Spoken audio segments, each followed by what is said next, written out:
an adaptation of Sally Rooney's hugely popular book. The thing is that everybody that's read the book has praised the series, which is often the other way, isn't it, with adaptations? That people But she's involved, isn't she? She's adapted it alongside Alice Birch. So this is, as I say, a 12-parter. It is all on the BBC iPlayer on Sunday and then on Monday, and then it's also a co-production with... Where is it showing in the USA? Hulu. Hulu. It's a series that follows Marianne, played by Daisy Edgar-Jones, last seen as one of Karen's twin daughters in Cold Feet, and Connell, played by Paul Mescal. It's his TV debut, and it just charts their romantic lives from the last year of school into college and beyond. Matt, what did you think? I really enjoyed it. How many did you watch? Did you only watch the two? You told me to watch 2. Yeah. Currently, I've watched 5. You were saying before about how you don't think this would have been on primetime BBC One without the lockdown and the necessity for content, and I agree with you. But the question I would have is, why shouldn't it be? No, I agree with you. I agree with that as well. The image is that it's the focus is on, as you say, 2 young people, Marianne and Connell. Initially, it's about them at school together. Connell is a popular sports star. Marianne is an outsider, very much doesn't have any friends. He's quite smart-mouthed with both fellow pupils and the teachers. Their connection is that Connell's mum cleans Marianne's family's home. They're quite disparate from each other, quite cold. It's her mum and her older brother who is quite dismissive of her. The relationship between her and her mum is, she says in a later episode, we're not close. You know, they don't get on each other's nerves per se, but there's a coldness there.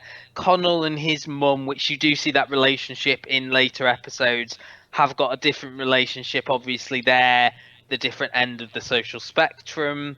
Marianne is seen as this kooky character, but they have this conversation when he comes to pick his mum up from her house, and by they end up sleeping together several times, having a regular sexual relationship, even though he doesn't want to acknowledge that this is going on at school, and they're still very distant at school, and she still gets picked on by his friends.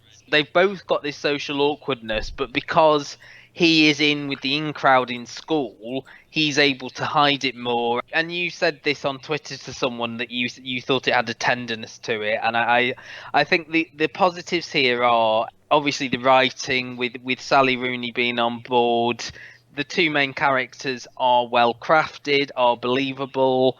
The performances, I think Paul Mescal was the star here for me. She's really great as well. I suppose this is he's done stage stuff before. This is his first, screen thing that he's been in. TV debut. I don't think he's done any movies either. It's his screen debut. He's got sort of a physical charisma about him. Connolly's like, I suppose, strong, silent type would be a way to describe him, and I think Paul Mescal plays that very well. The way it's directed as well, it's Lenny Abrahamson who directed Room, directs most of this alongside Hetty MacDonald. And it looks fantastic. There's a lot of scenes that are dialogue free where you're just looking at the characters, which I really like. They concentrate on their breathing a lot, and their gestures and their looks at one another. I'm glad that you watched more than the 2. I was kind of assuming that you would. My only criticism, and it's a very tiny one and basically not worth bringing up, but I want your opinion on it, is that when I watched the first 2, my overriding thought was they're brilliant, they're interesting, but it didn't feel particularly TV, it didn't feel particularly episodic. What it felt like to me was that somebody had chopped up a really contemporary independent film into bits. So does it, as it goes on, does it feel more like a TV show, more episodic, or does it just continue in the same vein? I think it's got that episodic nature to it, being a book, like a chapter. It's got like a chapter-esque structure to it. I think between 3 and 4 there's a big jump in what's happening. I think I agree with you that the first 2 feel like they could have just been the one episode, because there's that line she has about, "Are we going to take all our clothes off now?" Yeah. And she says that and in episode 1, and then again in episode 2, and it did feel to me, and I agree with you, that sentiment that those 2 episodes could have been one, but I feel that they pause it at the right time. Certainly there's bits at the end of eps 3 and 4 and 5 where it's a distinct sort of cut-off point. And here. I wondered as well whether obviously they're the focus, they're the normal people of the title. Does the world widen any outside of them? I suppose it's not a spoiler, because the trailers that they put on the iPlayer for this show that the later episodes is them at uni. Yeah. So you've got like the characters at uni, but I think like the characters at the school, they never feel fully formed, and I think that possibly would be my criticism. And I did read an interview with Sally Rooney where she said that one of her aims was to flesh out some of these supporting characters, but then she realised that Marianne and Connell were characters that were so deep that she didn't feel there was scope to do that it had to just be these 2 characters. And I think my criticism would be that maybe the characters and the actors who portray them, and you used this phrase when we talked about noughts and crosses, was a little bit sort of amdrammy, like school friends, and as it goes on, like some of the uni friends, they're instantly unforgettable, aren't they? Instantly unforgettable. Instantly forgettable, sorry. I'm very tired. They're just background players, aren't they? One supporting performance that I did really enjoy was the actress who plays Connell's mum, and certainly Ep 3, she is excellent in. They focus on that relationship a lot and her thoughts on how he's treated Marianne, and that's a strong episode. And then the 4th one is them starting at uni and meeting again after a sustained period of time not seeing each other. So that, and again, because I haven't read the book, I don't know where it's going to go. I think it's got that triple threat of looking really good, of having 2 stunning performances, and I would say as well, I praise Paul Mescal, but Daisy Edgar-Jones as well is excellent in this. Again, with the looks and with the body language, I think with both of them, her playing this character that's out of place a lot of the time, both at home and at school, and has never really fit in. Certainly she, more than him, has to change significantly during the latter episodes, so it's more of a layered performance.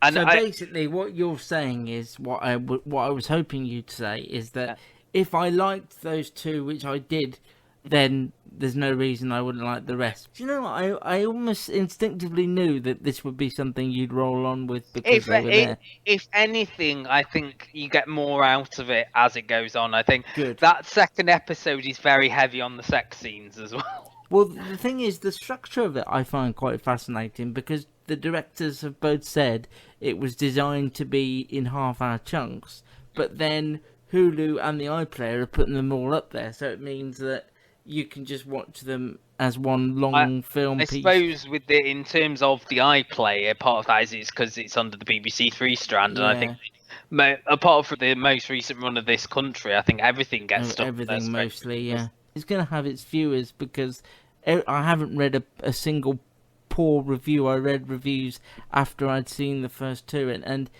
the US critics seem to find it really engaging. UK critics seem to love it. So it's going to be hit, either a critical hit or a viewer. I'll be interested to see if it does hit with the 9 p.m. BBC One Death in Paradise repeat crowd. Yeah, but I suppose Noughts and Crosses was that wasn't a hit as it turned out, though. Yeah, let's see. We'll put something different on. See who goes for it. Really, I suppose. Does it all have to be Silent Witness, Death in Paradise? No. Should we not be taking these risks? Normal people, I shall say it again, all on the iPlayer from Sunday the 26th, or in double bills on Monday nights from Monday the 27th of April on BBC One. And to our Irish listeners, on RTE on the 28th.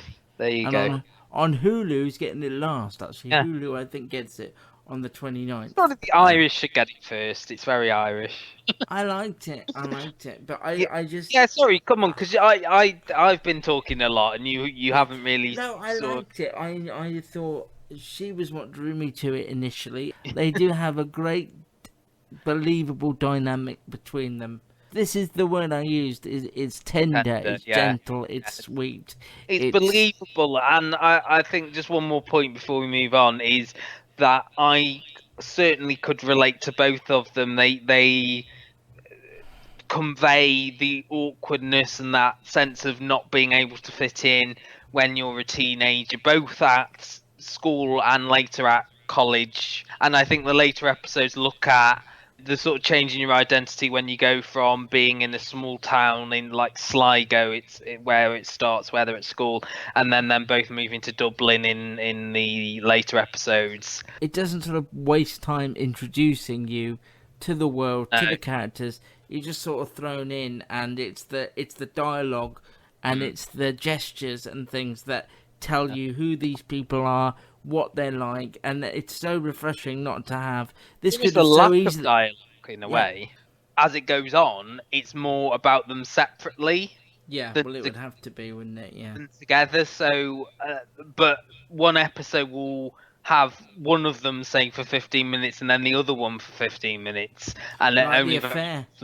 Are they together? Yeah, like the affair, but.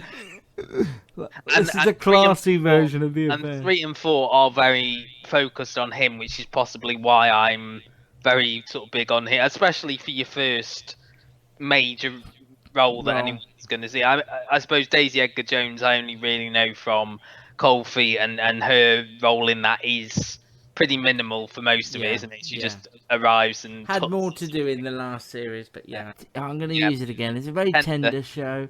It's not a teen show in the sense that it's loud and brash. It is quiet and delicate and a lot of lingering shots and rugged Irish countryside. And I think most scenes are very gentle. Yeah, would identify with how these characters feel at high school. I think it's got that relatability to it as well, and that authenticity to it. Possibly didn't have that pressure to have that mainstream appeal to it because it initially was going to be a BBC Three thing that possibly not a lot of people would have seen because it would have just been there on the iPlayer. It's that really is character driven, story second, really. Yeah, and that's the sort of thing I often drawn to anyway. This is your thing. This is me in a this is a believable world with sympathetic characters. The thing is, though, I nearly went on to 3, and I thought, well, if Matt's not watched it, I don't want to blur the lines.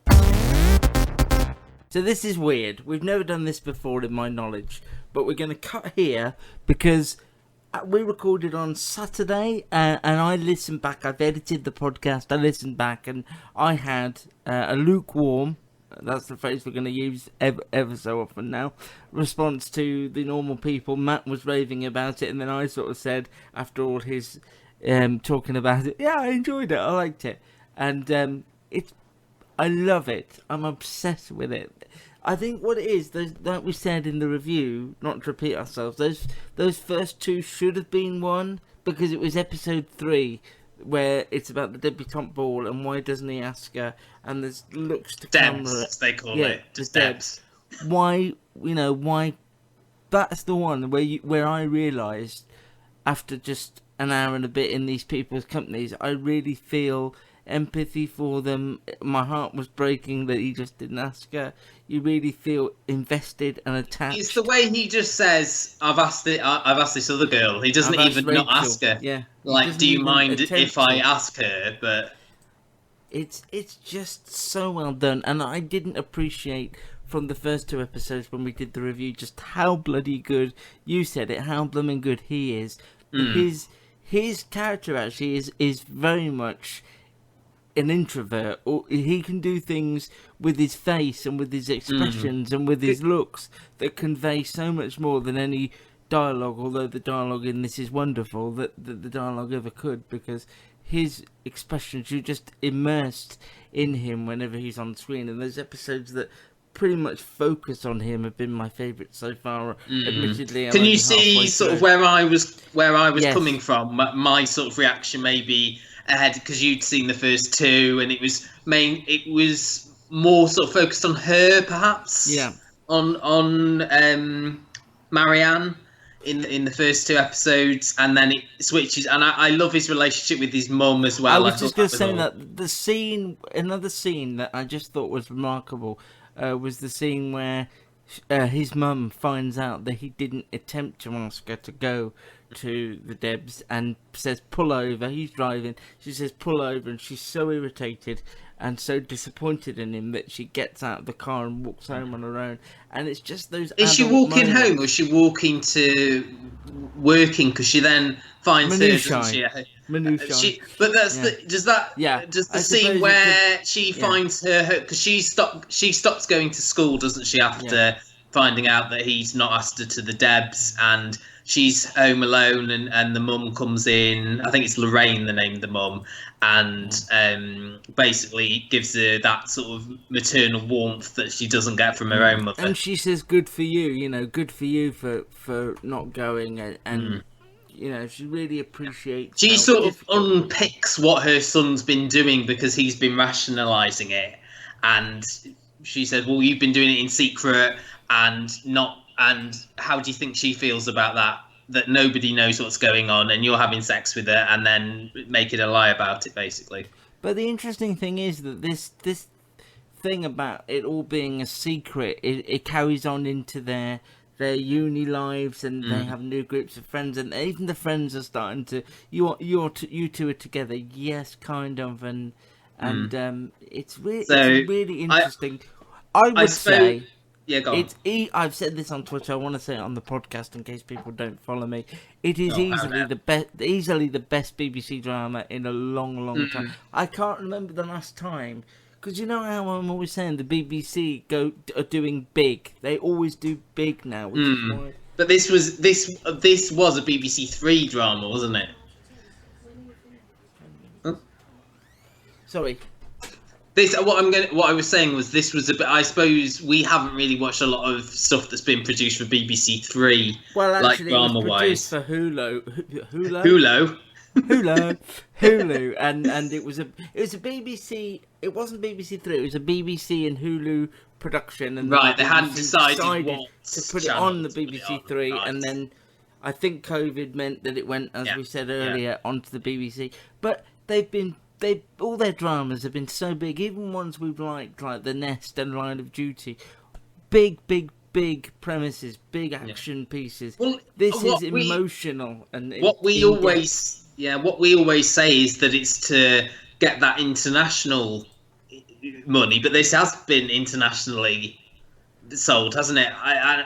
It's that perception that the international buyers, mainly the US buyers, will only go for things that are big, like the His Dark Materials. But the reviews from overseas, because it's we said earlier, it's on Hulu, it's on Stan, which is a streaming service in Australia, and across the board, people are just, whether they've read the text like you and I haven't, or whether they have, they've just really fallen under its spell. And I think that it says that this story is universal, these characters are universal, and it doesn't have to be these big dramatic pieces of TV. If you get the characters right and you get the story right, and you pitch it at quite a low end. I'm only halfway through. Nothing overly dramatic happens, but I get to the end of each episode, and I just love the world. And I say this about a lot of things that I could see myself revisiting. I will honestly rewatch this again, because there are little moments in it that you'll miss and not pick up on because of how sweet it is. And it's I think the thing, because I've watched it all now, and I think we should have another discussion once you've watched it all as well. This podcast will never go out. No, next week, okay, next week. Yeah. Sort of possibly like a recap of the entire series. But for me, it's about these two characters who socially were in different spectrums, both at school and then when they go to, they call it college in Ireland, don't they, but uni. And there's the big time jump between 3 and 4, and he's finding it harder to make friends when he goes to Dublin, whereas she certainly fits in with the group and finds people, but it's their lack of self-worth both of them have, and that's the theme that goes throughout the 12 episodes, really. And it'd be interesting to speak to you about once you've watched it as well. But definitely 3 and 4, it's mainly focused on Connell, Paul Mescal, and both the stuff with him and his mum and the Debs and all that, and then him starting in Dublin, being quite isolated in his room at his share house, but sort of nostalgic for life in Sligo. Yeah, and then there's a sequence where she goes back for her mother's birthday, and it just shows the complete opposite lives, because the brother is sort of stuck in Sligo. He hasn't flown the coop, and he's very jealous and envious of what Marianne's been able to do. She's got a new circle of friends, and she's intelligent, and there's quite an interesting scene where he just pours a load of water over her in the sink. Oh, is that in that one? I mean, that goes back as well, doesn't it, to the revelation that her dad used to hit her mum, because her dad's died, so he's almost this saintly figure above this family. That there's a episode later on where she comes back for a memorial mass for him, which you get the impression that this is a regular occurrence, maybe year on year. But it feels like he's almost passed these genes that he had, this violent temperament, has been passed on to his son, who again has got this image of himself in the local community, and anything his sister does will look bad on him, and that abuse as well, and her normalizing it really as well. But there's also that sense that I get from being at the halfway point, that she is a very independent woman. She's very intelligent. She's got a great head on her shoulders, and she's can do anything, go anywhere. And then there's a scene where they talk about possibly having a threesome, and they both say, no, we're not going to do that. And she says, I would have done it. I'd do anything to make you happy. Which really threw me, because I thought, those aren't the sort of words I'd expect to come out of her mouth, that she would do anything to keep him happy. And that's what I mean about the sense of self-worth, and that actually plays into the themes in the later episodes. And there's a sequence where he asks if he could have a picture of her, and she reluctantly agrees to take a nude. Yeah. That's a phrase I don't use often on the podcast. Well, we never reviewed nudes, did we, on BBC Three? That should be our next review. I review my own nudes, but not the ones on TV. But it is delightful, if that's not too much. I don't delight. I think I said it's sincere, it's genuine, tender, genuine. Everything I say things aren't, this is, and that's why I love it so much. And it's just two characters you can buy into, and I think we'll have a discussion when you finished it about possibly them doing another series. I don't know. Sally Rooney hasn't written a second book, but it doesn't feel as if it's sort of a Big Little Lies situation where they're not going to bring Meryl Streep in to play a grandmother, where there wasn't any scope because it was so popular.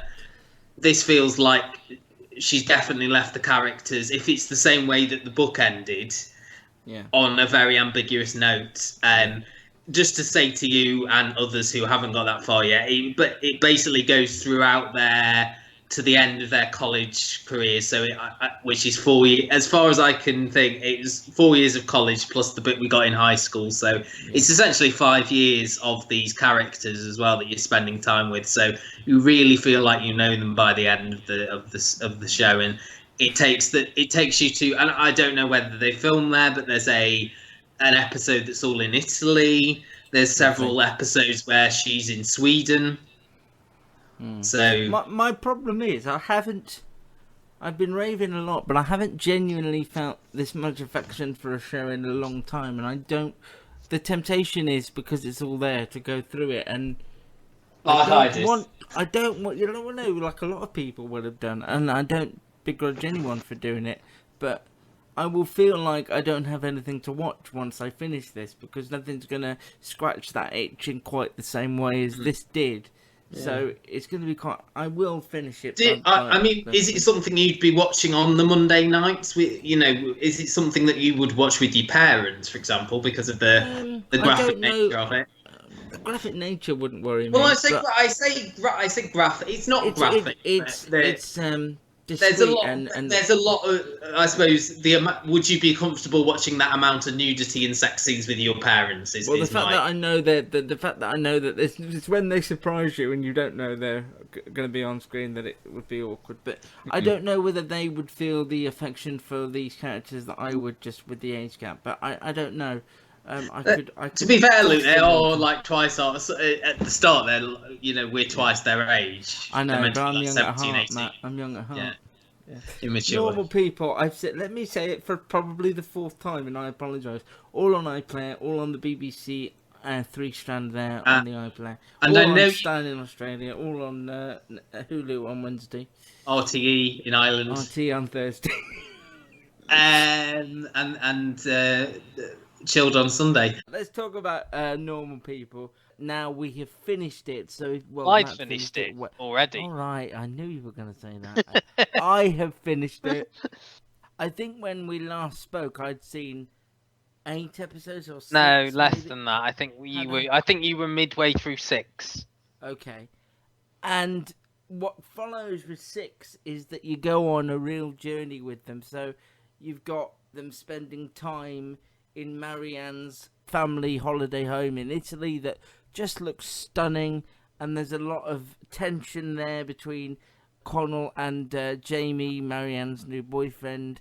That's a brilliant episode of television. I sort of said at the beginning of the last one, before I had so much affection for it, does it become episodic? Is it like an independent film chopped into bits? And I did feel that from sort of the midway point, because of the way the story is told, and you get little chunks of their lives throughout the years, that it does feel more episodic, and I adored that sequence, that episode in Italy. I thought that was just brilliantly done.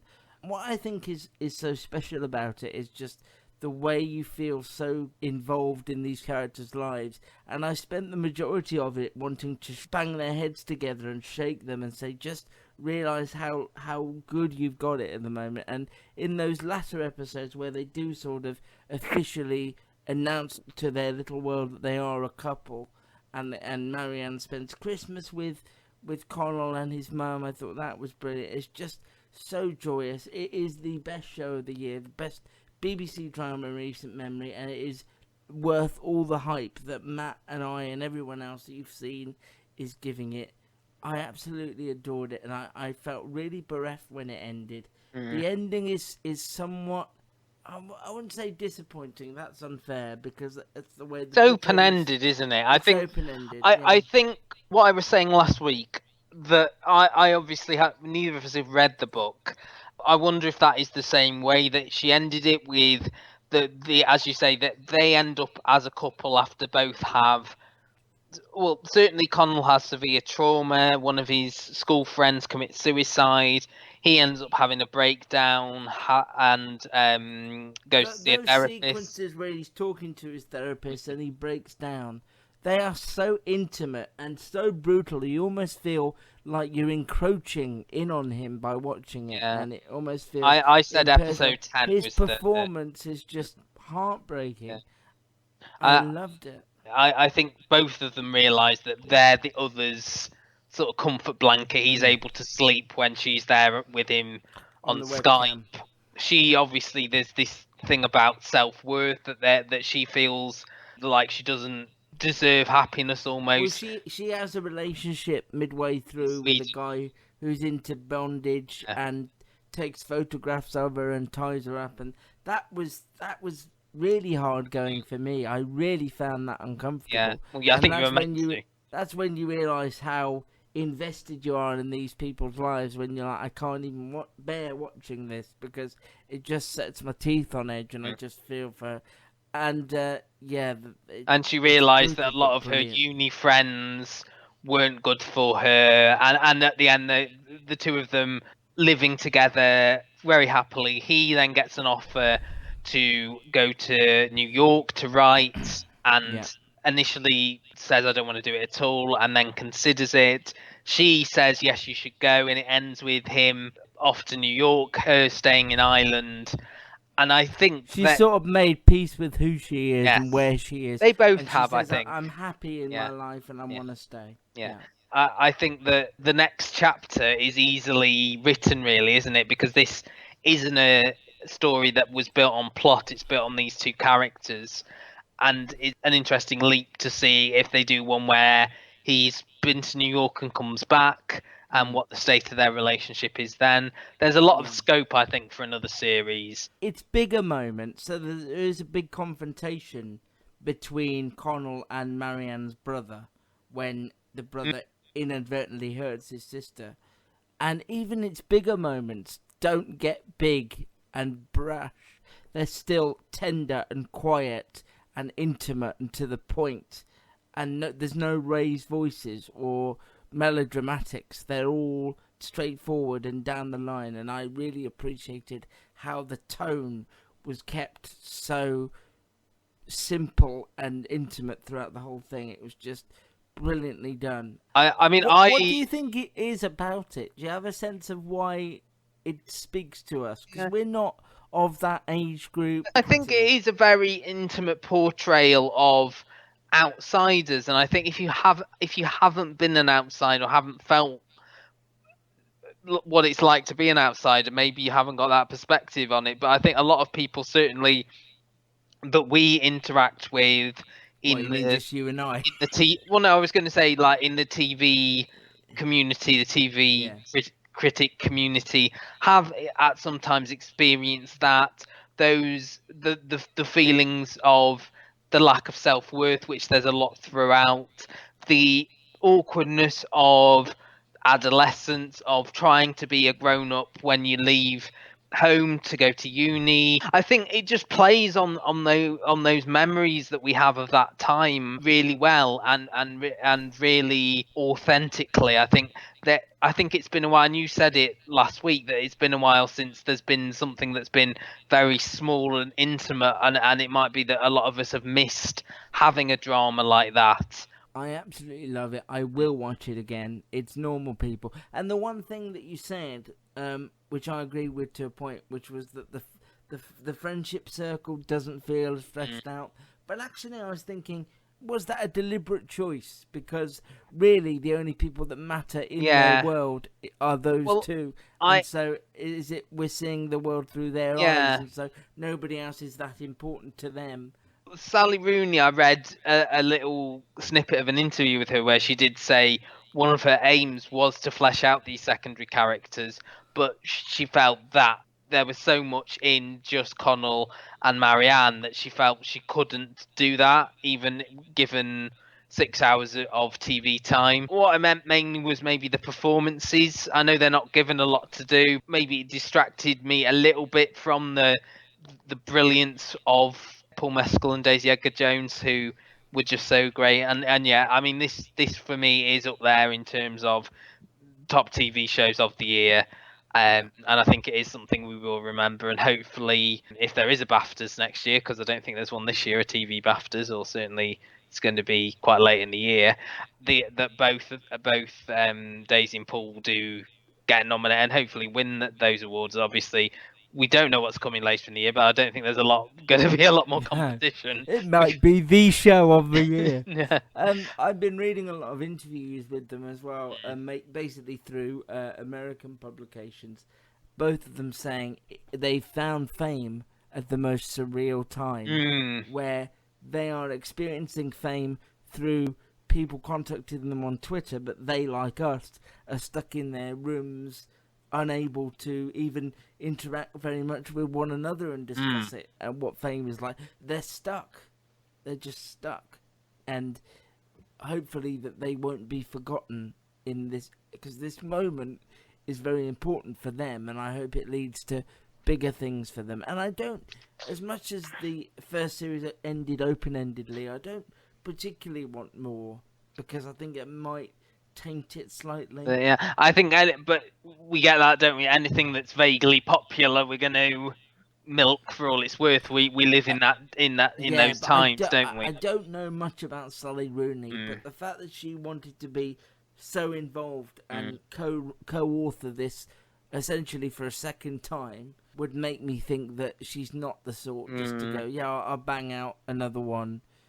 Because the thing that I said at the beginning last week, where people who've read the book adore it, and that is so rare. So would she want to write a second series without having written a second book? I very much. I wonder if she'll do it sort of almost simultaneously, do the book and the series at the same time. Because if the book did end open-endedly as the series did, she could say, yeah, there was always going to be room for a second book. And I suppose like The Handmaid's Tale, they did that, didn't they? She wrote the book after the success of the series sometime later, but the book's only a few years old, so there is the feasibility that she was always going to write a second book. Especially, I suppose there might be pressure from the Hulu side as well. Yeah. To get something else done, I'm thinking Handmaid's Tale, Big Little Lies, anything like that that's been vaguely popular, that's been based on a literary source, even though that's where the story ended. Certainly with Big Little Lies, it was very closed ending. They've done more because of the popularity of the series, whereas here it wasn't a closed ending, so you can easily continue, whether it be just another book or another series. I'll be a massive hypocrite though, because as soon as they announce the second series, I'll be like, yeah, can't wait for that. Yeah, but everyone knows you're a massive hypocrite anyway, so massive hypocrite.